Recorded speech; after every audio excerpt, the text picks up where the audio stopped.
Hello everyone, आज है 14 अक्टूबर और आज इस वीडियो में हम बात करने जा रहे हैं यस बैंक के बारे में। देखिए, यस बैंक को लेकर एक बड़ी खबर निकलकर सामने आई है, खास है कि उनके शेयर होल्डिंग पैटर्न को लेकर। सितंबर क्वार्टर की उनकी शेयर होल्डिंग पैटर्न आ चुकी है और यकीन मानिए बहुत सारे चेंजेस देखने को मिले हैं रिटेल इन्वेस्टर्स की तरफ से, एचएनआईज की तरफ से, कॉर्पोरेट्स की तरफ से। यहाँ पर काफी सारे चेंजेस हमें देखने को मिल रहे हैं। इस वीडियो में हम बात करेंगे उन सारे चीजों के बारे में। और जब शेयर में गिरावट आई है, इतने सस्ते प्राइस पर ये शेयर जब अवेलेबल है, 12 रुपए 90 पैसे पर आ चुका है, तो खरीदारी करने का सही मौका यहाँ पर है कि नहीं, उसके बारे में हम जरूर बातचीत करेंगे। लेकिन उससे पहले अगर आपने अभी तक चैनल को सब्सक्राइब नहीं किया है तो प्लीज अभी इसे सब्सक्राइब कर लीजिए, क्योंकि आगे भी बहुत सारे वीडियोस हैं जो आपको काफी ज्यादा हेल्प करेंगे। तो चलिए शुरू करते हैं। तो 12 रुपए 90 पैसे के ऊपर शेयर अभी ट्रेड कर रहा है। पिछले एक महीने की बात करें तो पिछले एक महीने में कंटिन्यूअस गिरावट बनी हुई है 12.5% की। तकरीबन पौने 15 रुपए से गिरकर शेयर नीचे आया और 12 रुपए 90 पैसे का अब तक का सबसे बड़ा लो इसने अब बना दिया है। पिछले एक महीने का सबसे बड़ा लो अब यस बैंक ने बना दिया है। पिछले एक साल की बात करेंगे तो पिछले एक साल में 67% की गिरावट है। 73 रुपीज के लेवल से टूटकर शायद नीचे आया, तेजी आई, फिर गिरावट आई, फिर थोड़ा सा संभलने की कोशिश की, लेकिन उसके बाद एक बहुत बड़ी गिरावट आई जब इन्होंने एफपीओ लॉन्च किया। एफपीओ लॉन्च किया, 50% डिस्काउंट पर शेयर ऑफर किए और उसके चलते शेयर टूट के बिखरना शुरू हो गया। अनडाउटेडली एक बढ़िया स्ट्रेटेजी थी यस बैंक की एफपीओ लॉन्च करने की, कि उन्होंने एक बहुत बड़ी फंड रेजिंग कर ली एफपीओ के द्वारा, लेकिन शेयर होल्डर्स का नुकसान यहाँ पर जरूर हो गया। बैंक ने अपना फ्यूचर सिक्योर कर लिया, लेकिन शेयर होल्डर्स का नुकसान जरूर हो गया। यहाँ पर 32,270 करोड़ के आसपास का मार्केट कैप है, लार्ज कैप शेयर है ये। एनएससी में देखेंगे तो 6 करोड़ 30 लाख से भी ज्यादा का इसका वॉल्यूम ट्रेड हमें देखने को मिल रहा है। बीएससी में तकरीबन 1 करोड़ के आसपास का वॉल्यूम ट्रेड है। इसके अलावा अगर हम बात करें शेयर होल्डिंग की, जिसके ऊपर मैं यहाँ पर आप बात करना चाहूंगा, क्योंकि शेयर होल्डिंग आप देख सकते हैं कि जून क्वार्टर से लेकर जुलाई महीने की अगर हम बात करने जाए तो बहुत बड़ा चेंजेस हमें देखने को मिला था। ठीक है, एक बहुत बड़ी खरीदारी हुई थी। आप खुद देखिए 1.66% की एफआईएल्स की होल्डिंग 13.72% तक पहुंच गई, वो भी एक ही महीने में। उसके बाद 0.56% की म्यूचुअल फंड की होल्डिंग 1.70 तक पहुंच गई। इंश्योरेंस कंपनी की 1.67% की होल्डिंग 6.54% तक पहुंच गई। मतलब बहुत बड़ी, आपको कह सकते चेंजेस देखने को मिले थे, बहुत बड़ी खरीदारी हुई थी यहाँ पर। लेकिन अब नए डेटास आ चुके हैं और उसके अकॉर्डिंग देखिए आज ही की ये अपडेट है 14 अक्टूबर की। और उसके अकॉर्डिंग देखिए रिटेल्स, एचएनआईज, कॉर्पोरेट, उन्होंने यस बैंक में अपने जो स्टेक्स है, हिस्सेदारी है, उसको बढ़ाया है क्वार्टर 2 में। लेकिन म्यूचुअल फंड और फॉरेन इन्वेस्टर्स ने अपनी होल्डिंग को रिड्यूस किया है। तो उनके बारे में भी हम जानेंगे यहाँ पर जरूर कि भैया आखिर किस तरीके की सिचुएशन देखने को यहाँ पर मिल रही है। और शेयर होल्डिंग पैटर्न को कल रिलीज किया गया था, 13 अक्टूबर को ये पैटर्न जो है वो रिलीज किया गया है। और उसके अकॉर्डिंग अगर हम देखें तो कुछ हिस्सेदारी बढ़ी है, कुछ हिस्सेदारी डिक्रीज हुई है। आप देखिए meanwhile mutual fund and foreign investor reduce their share holding during this quarter. और काफी बड़ी हिस्सेदारी रिड्यूस हुई है। म्यूचुअल फंड ने तो भैया वाकई में बहुत बड़ी हिस्सेदारी रिड्यूस की है। म्यूचुअल फंड ने पैसा बुक कर लिया। म्यूचुअल फंड ने जो खरीदारी की थी, आप देखिए म्यूचुअल फंड की शेयर होल्डिंग पैटर्न जुलाई में थी 1.70% की म्यूचुअल फंड की होल्डिंग थी, वो 0.37% आ गई। मतलब एक बहुत बड़ी हिस्सेदारी म्यूचुअल फंड ने बेचकर मुनाफा बांध के निकल गए यहाँ पर। अल्टरनेट इन्वेस्टमेंट फंड्स की बात करने जाए तो आप देखिए 0.96% की जो होल्डिंग थी वो 0.71% हुई है, तो उन्होंने भी अपने आपको डिक्रीज किया है। एफआईज ने भी बहुत बड़ी होल्डिंग गिराई है, 13.72% की होल्डिंग 11.16% पहुंच चुकी है। एचडीएफसी लाइफ इंश्योरेंस कंपनी के पास भी काफी सारे शेयर्स थे, उन्होंने भी बिकवाली की है।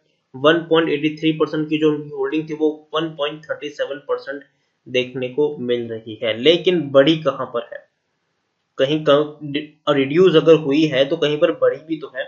अगर वो हम देखें तो individual share capital up to 2 lakh की अगर हम बात करें, मतलब इंडिविजुअल मतलब रिटेल इन्वेस्टर्स की बात करें, तो उन्होंने जो 13.58% की जो पहले होल्डिंग थी वो 20.29% हुई, मतलब बहुत बड़ी इजाफा यहाँ पर हुआ है। और उसके अलावा individual share capital in excess of ₹2 lakh की बात करें जाए तो वो 3.03% थी, वो 5.09, मतलब दोनों ने खरीदारी बहुत बड़ी की है।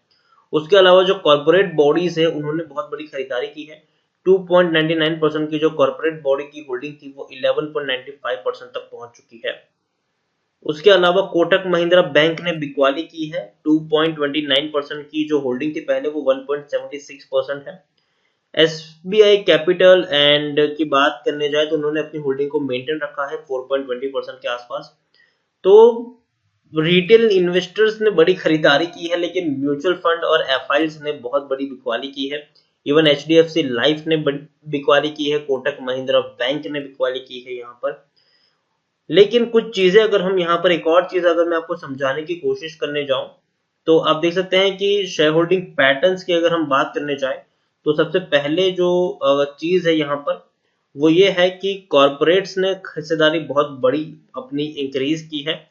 और तो और among others who retained the shareholding, Baytree India Holding and Amansa Holding, which acquired 7.48% and 1.24% stake की बात करें तो उनके पास भी है। बैंक के पास भी बहुत बड़ी होल्डिंग है जिसमें आईसीआईसीआई बैंक आती है, एसबीआई बैंक है, एक्सिस बैंक है, आईडीएफसी फर्स्ट बैंक, बंधन बैंक, इन सब की मिलाकर 38.73% की होल्डिंग यस बैंक में है।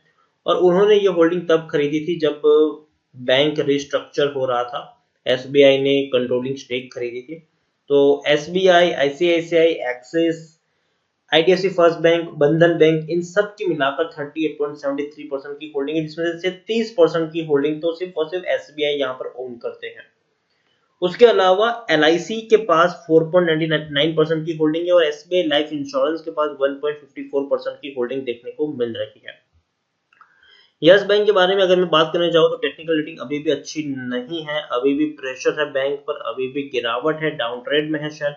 आप पिछले एक महीने का चार्ट अगर आप देख रहे तो आप समझ जाएंगे कि शेयर अभी भी डाउन ट्रेड में है। एक महीने का लो इसने बनाया और कंटिन्यूअस ये टूट रहा है। यहाँ पर देखिए तो according to Moneycontrol user 80% लोग खरीदने की सलाह दे रहे हैं, 15% लोग बेचने की बात कर रहे हैं, 5% लोग होल्ड करने की बात कर रहे हैं, मतलब 85% लोगों का पॉजिटिव व्यू है, जबकि 15% लोग यहां से एग्जिट करने की भी आपको नसीहत दे रहे हैं। जून क्वार्टर के नतीजे कुछ खास नहीं थे, उसके बारे में हम ऑलरेडी डिस्कस कर चुके हैं। मार्च और दिसंबर और सितंबर में तो भारी नुकसान इनको झेलना पड़ा था, इसमें भी कोई शक नहीं है। तो आप देखिए बड़े बड़े नुकसान ये बैंक झेल चुकी है, लेकिन अब धीरे धीरे उम्मीद करते हैं कि यहाँ से एक अच्छी शुरुआत हो, अच्छा मैनेजमेंट आया है और एसबीआई के अंडर में अब आ चुका है, तो एक अच्छी शुरुआत हो और नई फंड रेजिंग की है, नया पैसा इनके पास आया, अच्छी खासी लिक्विडिटी इनके पास आ चुकी है। तो उम्मीद करते हैं कि यहाँ से एक अच्छी खासी रैली की हम उम्मीद कर सकते हैं और अच्छे नतीजे यहाँ पर आए, ऐसी हम उम्मीद यहाँ से कर सकते हैं। यहाँ पर अब देखिए शेयर होल्डिंग पैटर्न के बारे में ऑलरेडी हम काफी कुछ डिस्कस कर चुके हैं। ओवरऑल यस बैंक के बारे में मैं बात करूँ तो देखिए बैंक, कुछ लोग कहते हैं कि अब बैंक बर्बाद हो जाएगा, तो मैं कहूंगा कि बैंक बर्बाद तो नहीं होगा, ये बात श्योर है। बैंक ने एफपीओ के द्वारा बाकी बैंकों से ऑलरेडी इतना पैसा जुटा लिया है कि वो लॉन्ग रन तक सरवाइव कर सकता है। तो बैंक में जो डिपॉजिटर है एटलीस्ट उनका पैसा तो यहाँ पर सेफ है और बैंक बर्बाद नहीं होगा, ये बात भी यहाँ पर तय है।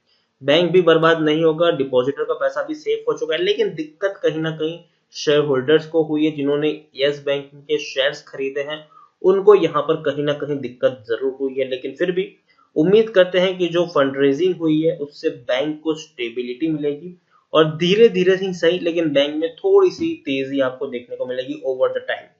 अभी ये सोचना कि 1-2 महीने में बड़ी रैली आएगी, मेरे हिसाब से वो बहुत ही अर्ली स्टेज है, ऐसा नहीं होगा। धीरे धीरे शेयर मूव करेगा, धीरे धीरे गिरेगा भी सही, धीरे धीरे ऊपर भी आएगा।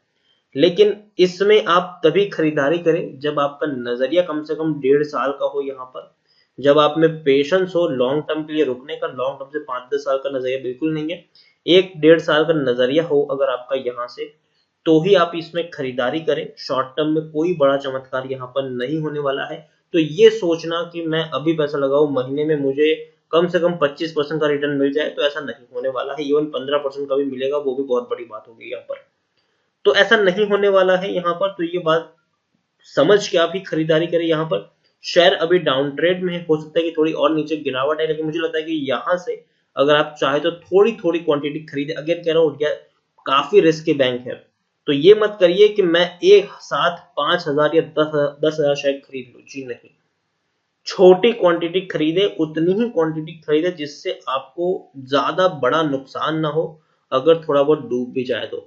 छोटी ही क्वांटिटी खरीदना, ज्यादा बड़ी क्वांटिटी खरीदना आपके लिए बहुत बहुत बहुत रिस्की हो सकता है यहाँ पर। और दूसरी बात, over the time share recover हो जाएगा और डेफिनेटली अच्छी खासी रैली भी आपको देखने को यहाँ पर मिल जाएगी। तो जैसे कि मैंने कहा, छोटी क्वांटिटी खरीदो, और छोटी क्वांटिटी भी एक साथ मत खरीदो। डाउन ट्रेड कहाँ पर, बॉटम कहाँ, ये कहना मुश्किल है। तो धीरे धीरे खरीदारी करोगे तो ज्यादा फायदा होगा आपको। और कम से कम 1-1.5 साल का प्लान हो बने रहने का, तो ही खरीदारी करो, वरना अवॉइड करो। तो इसी के साथ वीडियो को एंड करूंगा। अगर आपको वीडियो पसंद आया हो तो प्लीज इसे लाइक करो, शेयर करें। अगर आप चैनल पर पहली बार तो प्लीज सब्सक्राइब करो। यस बैंक के बारे में आप क्या सोचते हैं वो भी आप मुझे कमेंट में लिखकर बता सकते हैं। Thank you.